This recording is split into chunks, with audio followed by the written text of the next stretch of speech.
What's happening, everybody? Happy Thursday, and welcome to the day of the NFL Draft. Unless you're watching live on Twitter, then you're watching it on Draft Eve. And on this edition of The Big Bet, we are going to talk our draft wagers with the most confidence. And I'll tell you who I have a lot of confidence in is my co-host. He is the dirtiest player in the game today. He is Dr. Kyle Bowser. Dr. Kyle, man, what's going on? Memphis, I just wanted to drop this little tidbit of definition information to you. We use the word disgruntled all the time. Did you know the word for the opposite of disgruntled is gruntled? And I am quite gruntled right now, and I'll be even more gruntled tomorrow when this draft finally kicks off. And we can stop speculating. I love the speculation for betting, but just experience it and be excited, surprised, disappointed every 10 to 15 minutes for that first round. You know, for me, the first round is very anticlimactic. I love the draft, I really do, but there's so much content as it relates to the draft. Not just gambling, not just Dynasty, not just in general, but the first round. I love day two. I unplug. I'm doing a guest spot tomorrow with the Football Authority, the TFA. I'm doing a couple of things here or there for round one. Dude, round two in my house is a national holiday. That's the real holiday. That's when the fantasy and dynasty goodness really come out, is on that day. I mean, we kind of already know that Trevor Lawrence is the 101 in your dynasty superflex leagues. No. Yes. What? Write that down.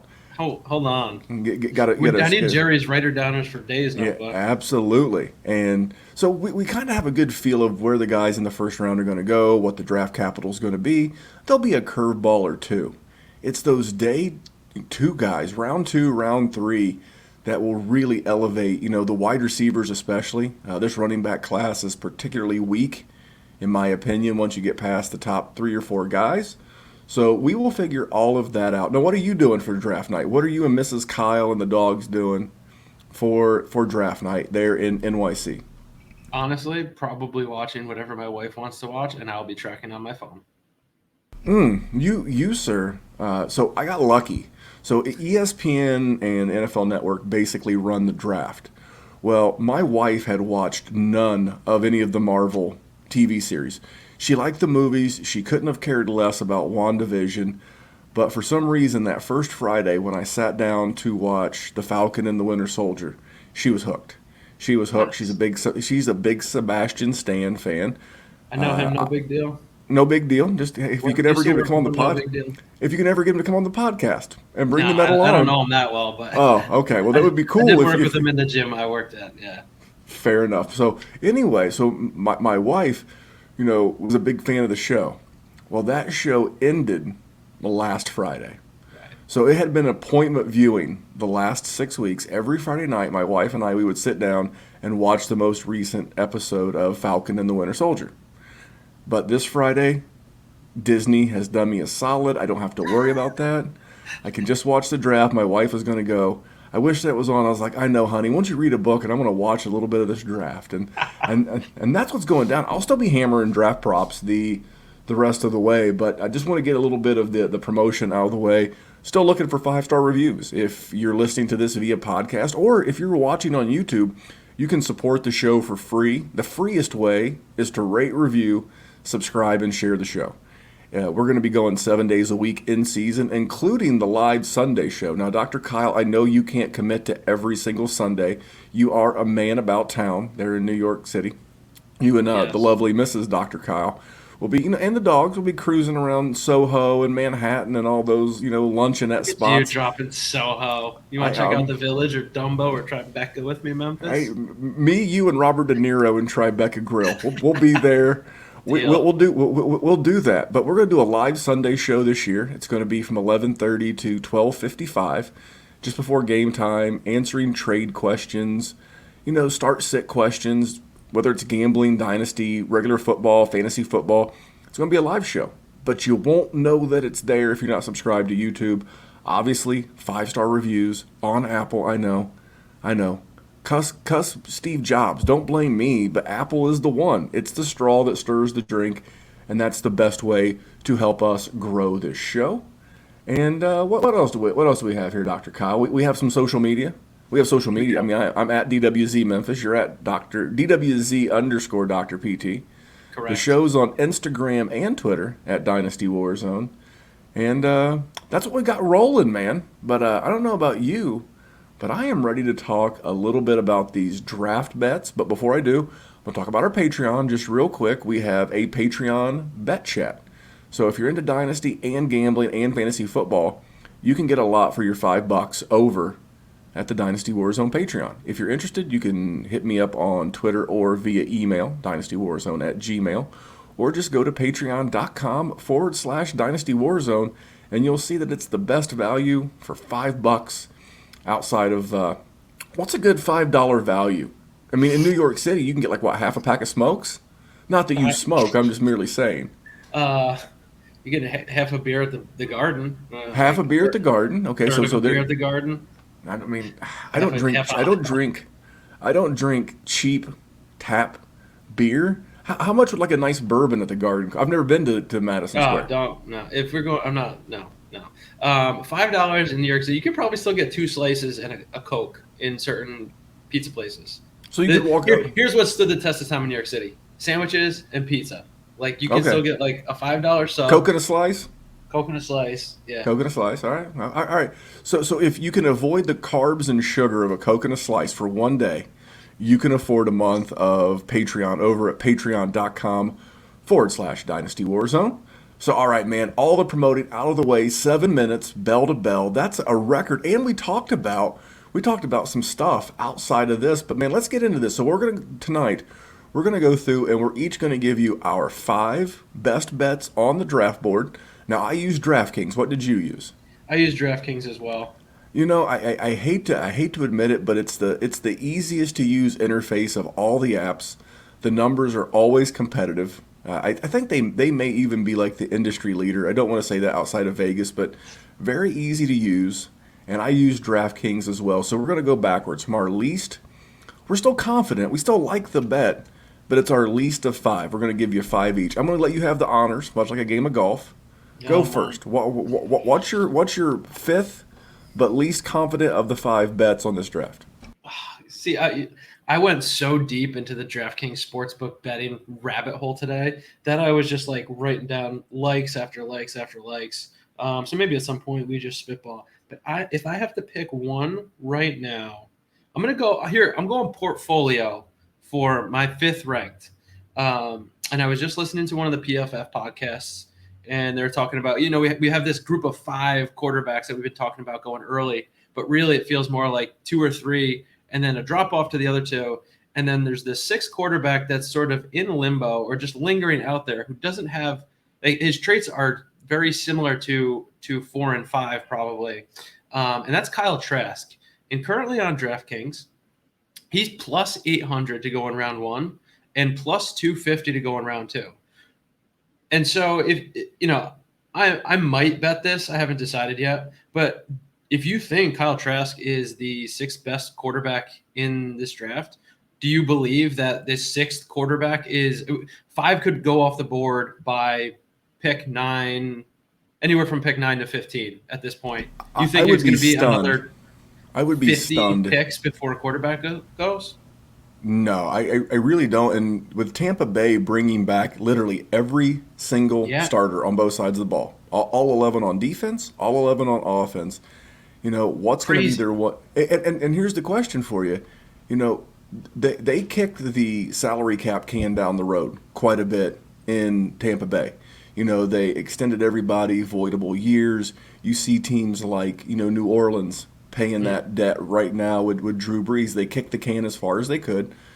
How do you offset some of that?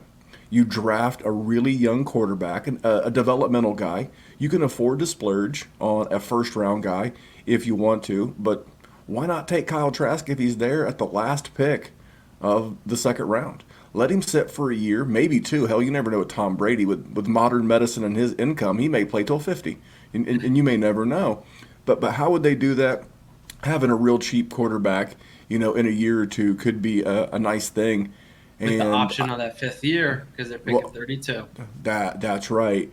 And because of that, so if you bet $100 on that both ways, so if you bet $100 on him to go in the first round, that would return $800.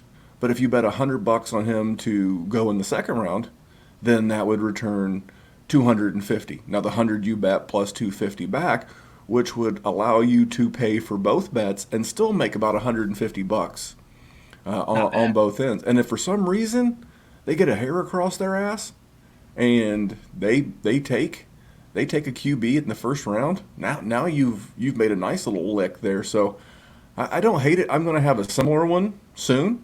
Okay. But I did not hate that at number 5. No, this one right here, my fifth of 5 is I like Micah Parsons plus 400 to the Denver Broncos, and here's why. Denver was originally a team in the market for a QB, but what did they do today? They went out and bought insurance. You know, if you have a nice house, if you have a nice car, you go out and you buy insurance for it to make sure that it's protected. Denver's got a nice offensive roster.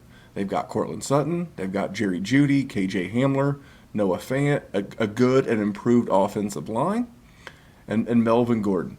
But what do? You're going to give Drew Lock every opportunity to fail, but if Drew Lock fails, you know, like a baseball coach, I'm wearing my Red Sox cap if you're watching live on YouTube or Twitter, you know, they go, bring in the reliever. Now, I don't think Teddy's a starter. Teddy's never thrown for more than 15 touchdowns in a season.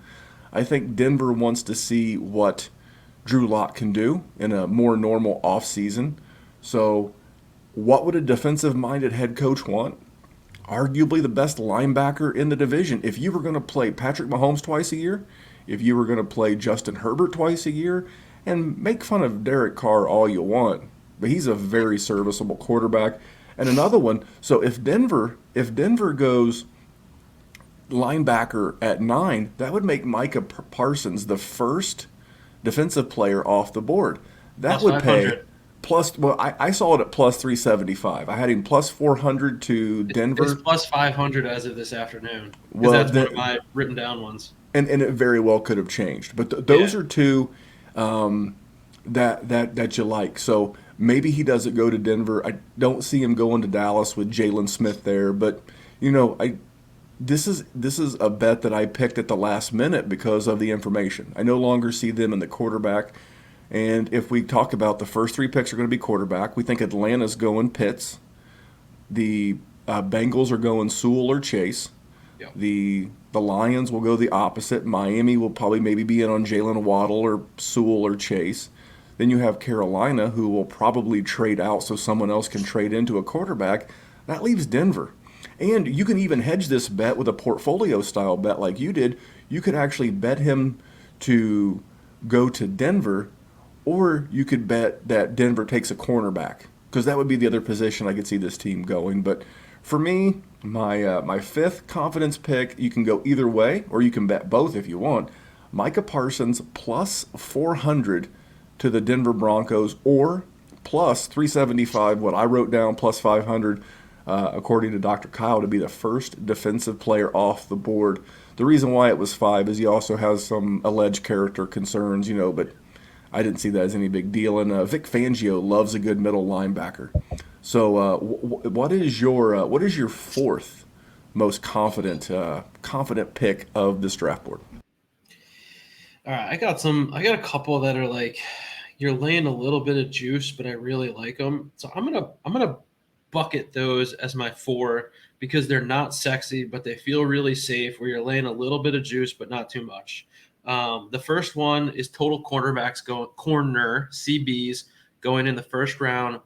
Over 4.5 is minus 134. We know that the on the defensive side of the ball, they're not the draft is not deep on D-line, and probably the next most important position from a game-changing standpoint or a team-changing standpoint is cornerback. And, you know, we see the importance of having lockdown quarterbacks. There's talk of like J.C. Horn and Patrick Surtain. They're, you know, both around that 10-11. And then, you know, it's the goddamn class of juniors that make me feel old.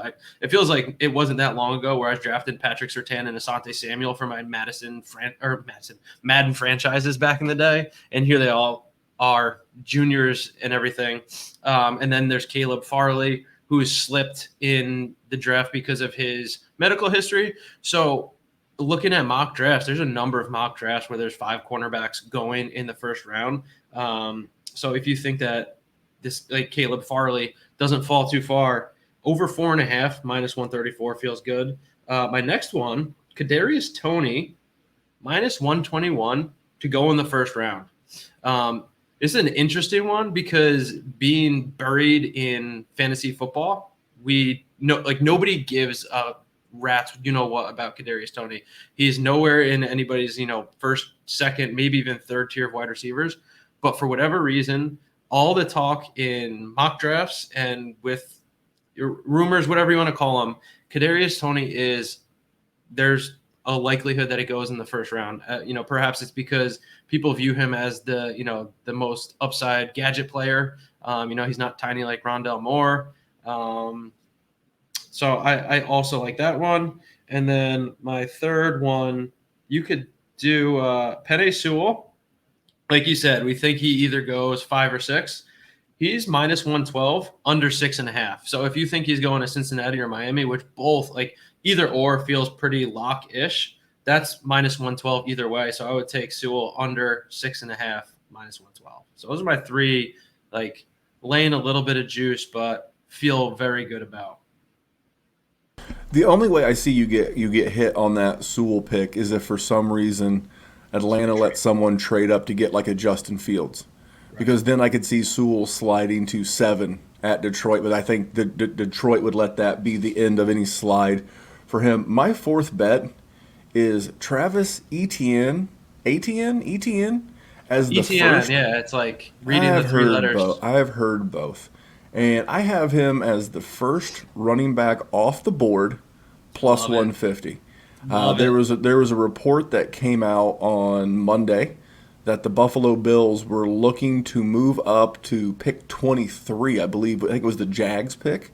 They want to get ahead of the Steelers, and they really see a running back like Travis Etienne as the missing piece. I don't know if that's true, but I'm starting to hear more and more. I've heard the Jags have interest in Etienne to be their running back, which would really break my heart as a James Robinson fan and a Travis Etienne fan, to be quite honest. Don't get me going about draft capital, Memphis. I'm just saying it would just not be a good day at the office if you like either one of those guys. But it's one of those things where there's smoke, there's fire, and I want to give credit because it was the original concept I heard from R.J. Bell. But look first thing on Thursday morning at the final mock draft of the Daniel Jeremiahs, the Mel Kiper Jr.'s. That's the one they get graded on. Nobody remembers mock 1.0 or mock 3.0 or whatever. They get graded on and remembered by just like everything else in the world, the last thing we saw. And this is where their friends and insiders within these teams start sliding picks to them. And if all of a sudden you see random guys that you hadn't seen in the first round the entire time, or you see some moves, those moves are made on information. Their contacts, their friends within these organizations are feeding them. And when I heard RJ say that, I thought it was a great thought. And so I'll be looking at mocks. I'll be looking at every mock tomorrow, and I'll be looking to act on it as quick as possible as a proud resident of the state of Indiana. But right now, I'm starting to follow the noise a little bit. I'm seeing a lot more buzz around Travis Etienne than I am Najee Harris. So instead of laying $1.59 to take Najee Harris as the first RB off the board, I'm going to go Travis Etienne plus money, plus 150, first RB off the board. Back to you. Oh, well, you know what, Dr. Kyle? I'm going to give you a minute. You're writing them down. And we're going to take a quick minute. We're going to take a quick minute and hear from our official. Seventh inning stretch. You want to hear this God Bless America? This is break 1 of 2. We're going to hear a quick word from our friends over at Viridian Global, the official apparel provider of the DWZ. All right, and big thanks to our friends over at Viridian Global. Some new stuff coming your way. I am working with some new graphics people, and let's just say there's going to be a real sweet shirt in the not-too-distant future that you're going to want to get your mitts on. So, all right, I apologize, Dr. Kyle. I hope you enjoyed that tasty beverage during the timeout. What is your 3? What is your kick today in the junk? Hate Brand Cup. Just water today. I Just thought water about today. channeling Steffi Smalls and grabbing some White Claws out of the fridge, but I got an early and long day tomorrow, so just agua.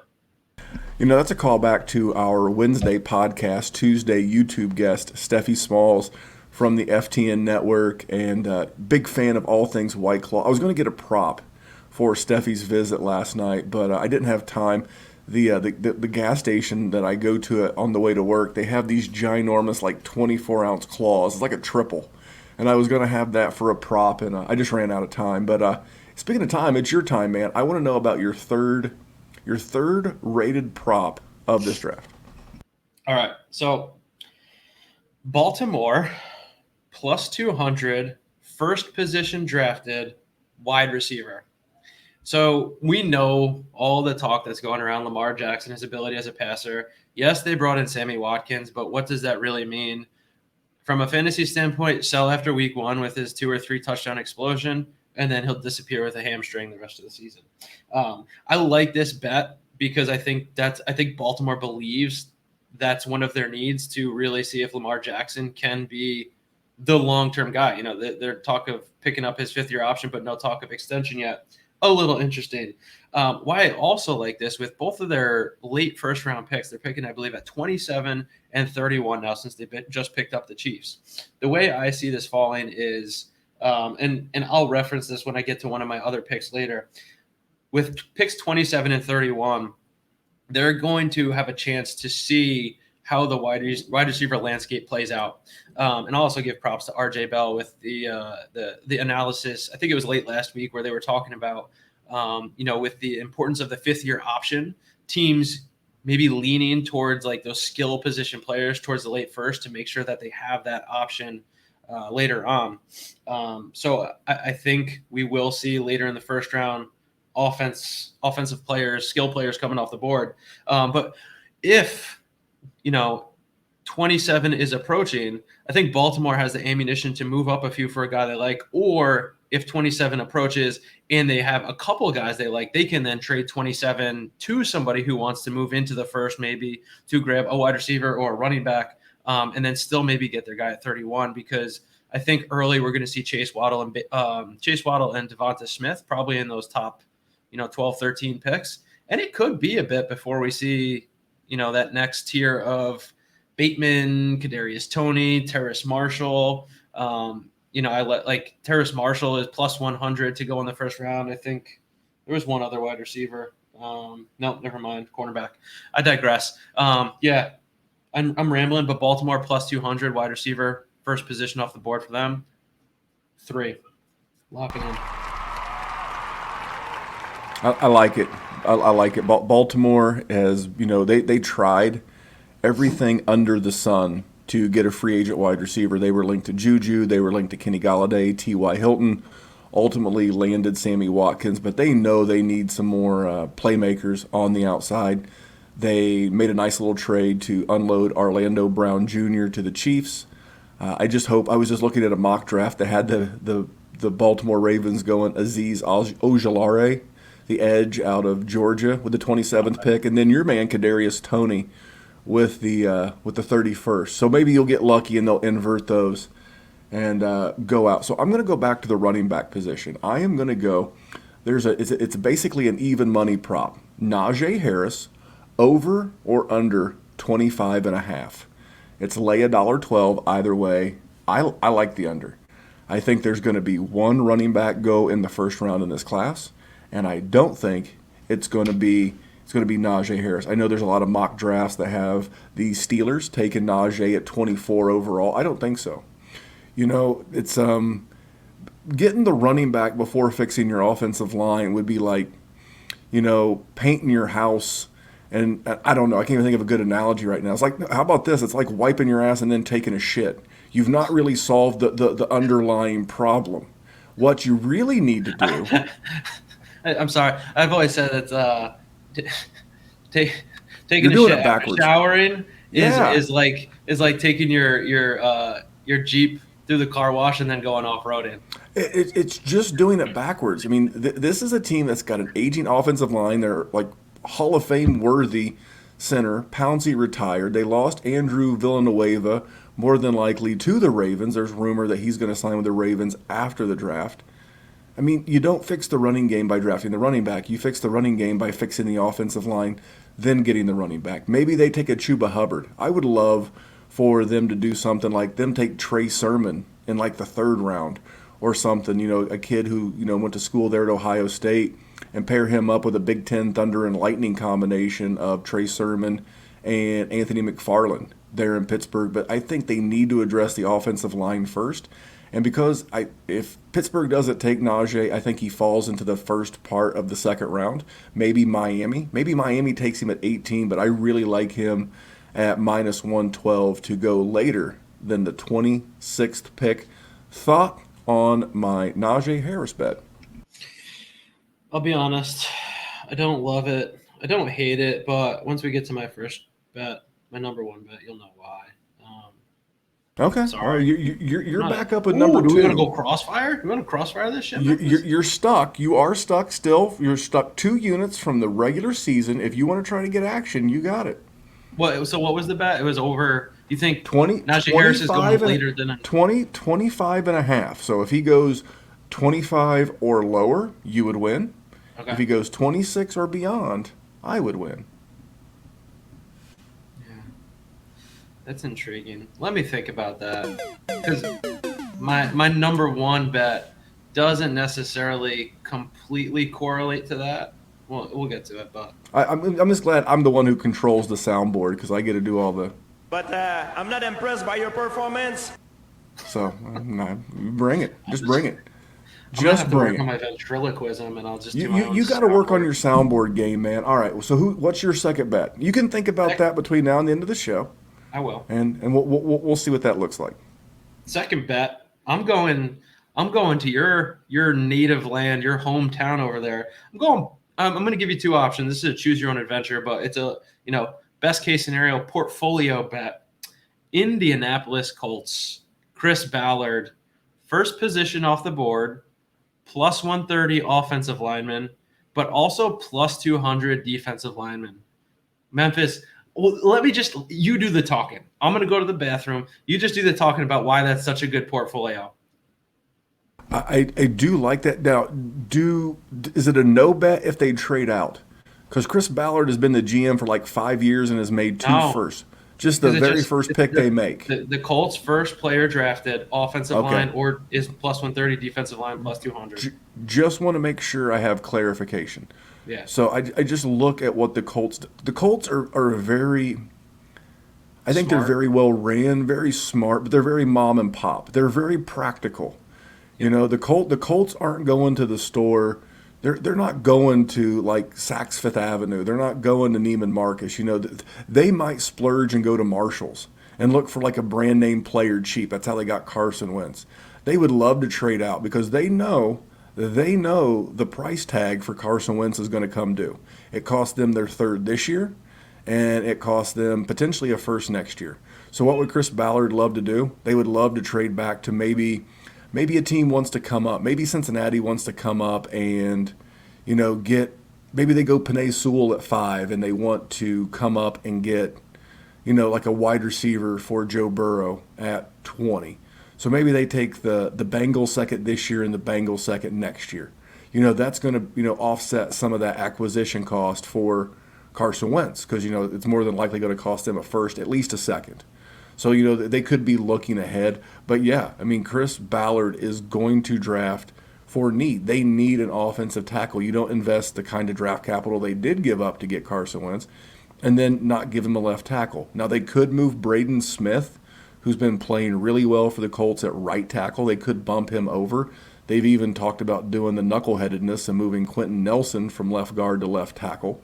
But I think the easiest way to go about it, draft a rookie, put him in there at the left tackle. I like the offensive lineman. Clearly the odds dictate that. But they do need a pass rush. I think we're still doing a mock draft with a good friend of the show, Nick Whalen, as well as a lot of other fantasy and football Twitter people out there. And I played the role of Chris Ballard. And with 20 overall, I took Kwity Paye, the edge rusher out of Michigan. He happened to fall to me. Great value at 20. I don't think it will ever happen tomorrow, but I loved it at the time. And then with the second pick, I took offensive tackle Liam Eichenberg out of Notre Dame. If that actually happens for the Colts, I'll just dance right in my I could be on the podcast with the TFA guys, and I'll just be like, just bust into a little dance right here at my computer station. So I think those are solid bets because you get plus 200 or 230 or Plus 130 or plus 200. So it really seems like you could make $100 or you can make $30. I like using the $100 example. You bet 100, you get your 100 back plus 130 winnings.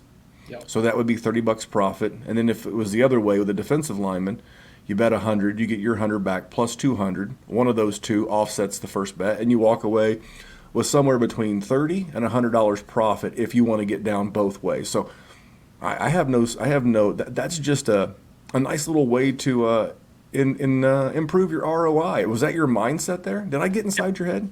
Yeah, what's like, how can we be a little bit keen and safe, but also come away with something? All right. Now you may have to fact check this one for me because this was what I saw this afternoon. My second most confident bet of the week is Devonta Smith over the 11.5 pick. I think he at least goes 12, if not higher. In that mock draft that we did that I've been referencing, he went 18th overall to the Dolphins. So not to say that myself, a bunch of fellow fantasy gambling and football analysts, have it nailed, but I just sit here and I go through the draft in my head. Again, 3 quarterbacks: Pitts, Sewell, Chase, Waddle, Micah Parsons, Patrick Surtain. If he doesn't go at 11, and I don't think he goes 11 to the Giants, then this feels like a really good bet. I think Jalen Waddle goes ahead of him. I think there's some underlying concerns about his weight. I'm not overly concerned about his weight. And, to basically lay $1.12 for him to go over 11.5, that's one of my two. My other one, I do have another running back prop. I hate to mix them all together, but I'll tell you another one that was really close, and I just want to continue to beat that dead horse that is Travis Etienne. Travis Etienne has a under or over 30.5.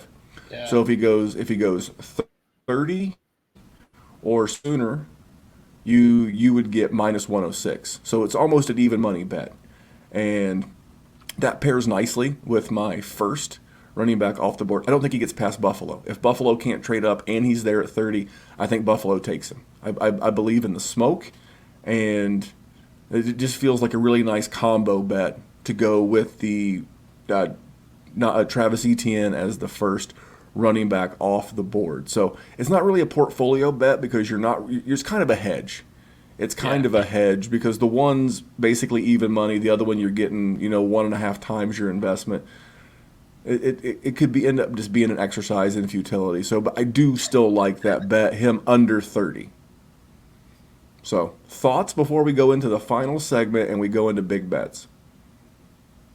It pairs well with the other one. I thought about, there's a way where you could hit a nice middle. It's very unlikely. It's like it would be a stupid bet. It'd be a hedge where you could potentially hit a middle based on my best bet. But I'm gonna roll right into it. Well, I'm gonna cut you off. I'm gonna cut you off real quick because I'm the host. That's what I do.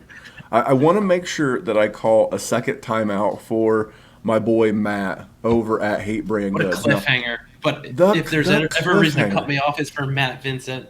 Let's hear from Matt. All right, and we're back. So big shout out to Matt and the guys over at Hate Brand Goods. If you're watching on YouTube or the Twitter handle, Kyle has his Hate Brand cup. Kyle, show your cup again. I love this cup. And there you go. It's even got the logo down there at the bottom. Now, have you seen the joggers, the new joggers, the premium joggers? I have. I got to pull the trigger. I'm becoming like an old curmudgeon man. I can't do the blue ones. Okay. I got the black ones. The black ones are the best purchase I've ever made. Okay. Without question. The fit is perfect. The length is perfect. They're just absolutely perfect. And just go to thehate.com, THEHVIII.com, and search the premium joggers. Worth every single penny, and you can save some pennies if you throw in promo code Memphis at checkout. So, all right, here it is. Without much ado, are you ready? I'm ready. Here we go, man. Actually, I got to use bet? a bathroom real quick. I'll be right back. No, I'm just Son kidding. of a- My big bet. I'm going against Memphis's grain slightly. Total running backs first round, plus 140 on DraftKings. This actually might be one that has better value on my bookie. So do your shopping, folks. I know we're talking DraftKings Sportsbook here, but always do your shopping when you have access to more than one. Over 1.5 running backs in the first round, plus 140. And I thought this was where Memphis was going with some of his bets when he said that he believes ETN will be the first running back off the board. Because I like that, but I don't see Najee slip into the second round, especially if ETN goes first running back off the board. And I'm going to just peek over at the draft order. There's been talk of Washington possibly being interested in running back still. And then at 23, we have the Jets, 24 Steelers, 25 Jacksonville, all potentially very good landing spots for running backs. And then I actually heard on the PFF podcast today, you talked earlier about Tampa Bay at 32, maybe grabbing a quarterback. They could also grab their running back of the future if they want. If Najee Harris falls to 32, why not grab him? Bills drafting at 30. And then because Baltimore has its second pick of that late first round and Tampa Bay 32, I could see any of these teams. Jacksonville is again picking at 33, Jets at 34, Atlanta at 35, Miami at 36. Like if you look at any fantasy football players, like top landing spots for running backs, it's all of those teams. So I could see many of them trying to just like leapfrog the pack there to get into the first round, especially for that fifth-year option. So I'm going 2 running backs in the first round, plus 140 on DraftKings, but that one might even be 150 on my bookie. Lock it in. Lock it up. I could not disagree more. I'll either take your bet or you can take mine. You can take the. Are you going to give it to me at plus 140? Absolutely not. Or you're stuck. Why would I? Folks, this is your lesson in shopping with books. Don't ever bet with a friend at even money if you can go plus 140 on DraftKings. Yeah, there you go. Get the fuck out of here! No, I cannot. It's serious because. Get the fuck out of here with your nonsense. Get the hell out of here. All right, I got an interesting one for you, and you're gonna like this. You're gonna like this. No, you would think, man. So this is my big bet. Where what name player do you think I would attach to my big bet? You know who some of my favorites in this class are. What player is attached to my big bet, Dr. Kyle? I'm going to say Trey Lance. I wish it was, but I've already made money with Trey Lance. It came out earlier today that it looks like he's going. So last week on this very podcast, I said, you can get Mac Jones plus, I think at the time it was like 165 or 180. I got it at 180. And we talked about that. And then we talked about, hedging that with Trey Lance at plus 450. So, no, it's too late. I'm actually going Davis Mills. My best bet is Davis Mills over or under 64.5. And I'm going under lay $1.12. I've seen some Yahoo articles. I was doing some research on this earlier. The Bears, Patriots, and more are interested in Davis Mills as well as Kellen Mond and Kyle Trask. A Yahoo Sports article came out that says the sixth man, kind of a play on words around the game of basketball, but is quarterback Davis Mills the sleeper in this draft?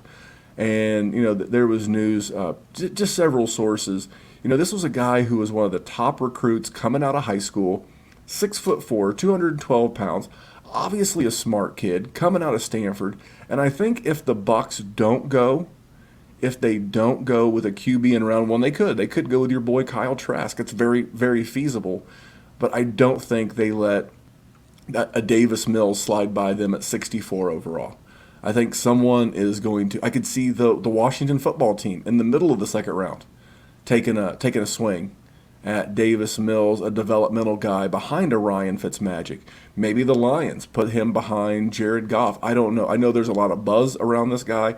I think he's got second-round talent, and for that reason, I think he'll go in the top 64. That is my big bet Davis Mills under 64.5, lay $1.12. You wasn't expecting a Davis Mills take, were you? I wasn't, but I like it.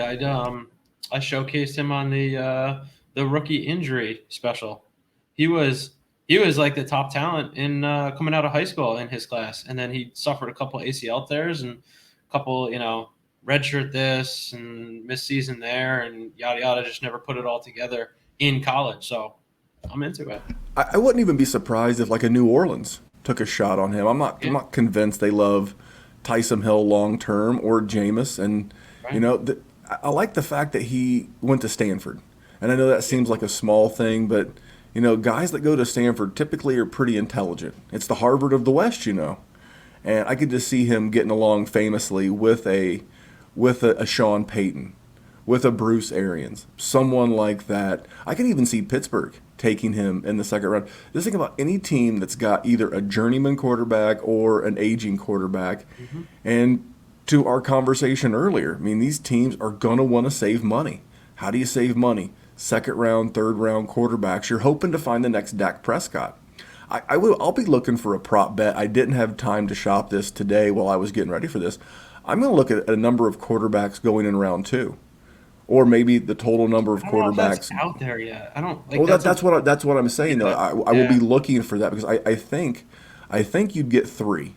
I think you're going to get 3 in the second round. I think you're going to get Trask. I think you're going to get Mills, and I'm drawing a blank. Kellen Mond, thank you. That was the third guy. I think you're going to get 3 in the second round. So if you're looking for someone, that would be someone that I would be. Those are some props that I'm looking at, man. But I'm excited to have the prop show back. I'm excited to have you out here, and It was I'm fun ready to for more. prep like an animal again. Dude, it was, and it was a horrible time for me to have to prep, but I managed. But between the Patreon podcast, I cut on Monday, I recut because I cut it on Sunday and the audio was bad, so I had to redo it. Brutal. So I did that on Monday. We had the good fortune again of having Steffi Smalls on the show last night. Tonight it's me and you. Tomorrow night I'm doing some draft stuff. So the normal research had to be done in the truck with a pad and a pen and my phone on the DraftKings app. But man, we got it done. We got it in. And we're going to be back here in a month. What is it? This is the end of April. So before Labor Day, excuse me, well, definitely before Labor Day, but before Memorial Day, Dr. Kyle and I are going to jump on and we're going to do some AFC and NFC win totals. Do you have 2 more shows in you between now and Memorial Day? I think so. All right. Well, you I'm get all permission. fired up now. I'm so gruntled. I'm so ready for more podcasts. There you go. Well, you talk to Mrs. Kyle about when you'll be free, when you're not gallivanting again around Soho, Tribeca, the Village, Central Park, whatever it is that you youngsters are doing. We're actually gallivanting around the country for the next month. We got 3 trips between now and like June 10th. It ain't easy being Dr. Kyle, but on behalf of Dr. Kyle, my name is Memphis, and thank you for listening to The Big Bet. And remember, we're just here to make the world a better place for betting on football, and money won is twice as sweet as money earned. We'll see you back here real soon on The Big Bet.